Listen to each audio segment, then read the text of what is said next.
Welcome back. This is Wisconsin Shoe Guy, and apologies in advance if the sound does not come out well on this. I'm trying out a new sound system.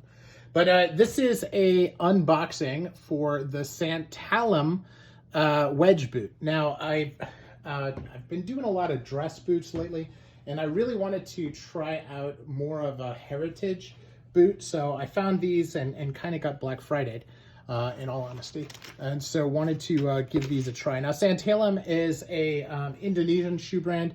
As you can see, it was established in 2010. It's been out there a little bit, but it's an interesting take because this is a traditional work boot, kind of like you'd see from Red Wing, a little short. Has the wedge sole, and it looks like a Vibram wedge sole, which is pretty good. They have an interesting piece over the apron where they kind of stitch around it. And a lot of this is hand stitched. They have an interesting storm welt going here, kind of like a Norwegian welt. They actually call it a Norwegian welt on the site. But the welt itself is pretty clean. The stitching, as you can see, is very clean.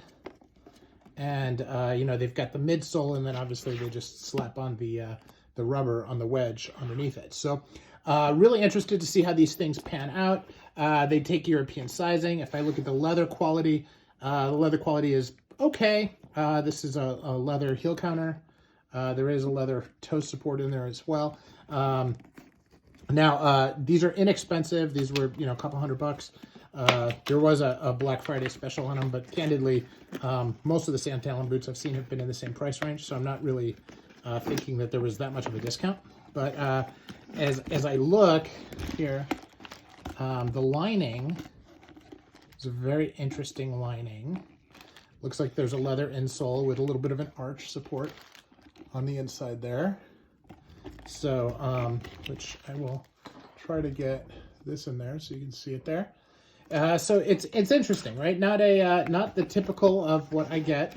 But I'm trying to get a feel for the Indonesian boot makers, and as I continue to work on, you can see that there's this interesting triple stitch with a contrast in the middle.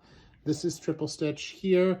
There's tension in these stitches, but the stitches themselves are pretty wide, wider than I think a machine would do. So this is probably stitched by hand.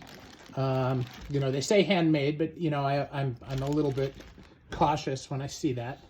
But as I look at it, it looks pretty good. So overall, you know, the leather, it's pulled leather, so it's hard to know like the level of quality, just like it is on the tongue. You know, it's not soft, but at the same time, these are work boots, so they probably shouldn't be. So again, something a little different, something that will take some time to examine and see how they feel, see how they last, etc. This orange color is interesting to me, right? When I first looked at it, I thought, oh, that's kind of weird. And then I started looking at different orange boots that are out there. I actually thought about a pair of orange boots in kangaroo that I saw as well. And orange is much more of an approachable color, especially for work boot. It's not like a loud orange, right? This is kind of an orange brown, and not that different from a lot of the different browns that I have. So I am interested in this. This is a new area for me, and want to get your take. I mean, do you feel like the channel is kind of going in a weird direction looking at these, or is this something that is of interest since it is a boot and is still something that's out there? So let me know your feedback. I appreciate it. Look at how this is not conformed to the heel at all. Normally, like on a dress boot, this would be like really brought in. If you're doing a 270-degree welt, why would you leave this so broad? And I don't have an answer to that, other than they don't want to change the sole, and so they just leave the midsole there all the way out there. So I thought that was interesting. So let me know your thoughts in the comments below, and appreciate the time. Bye.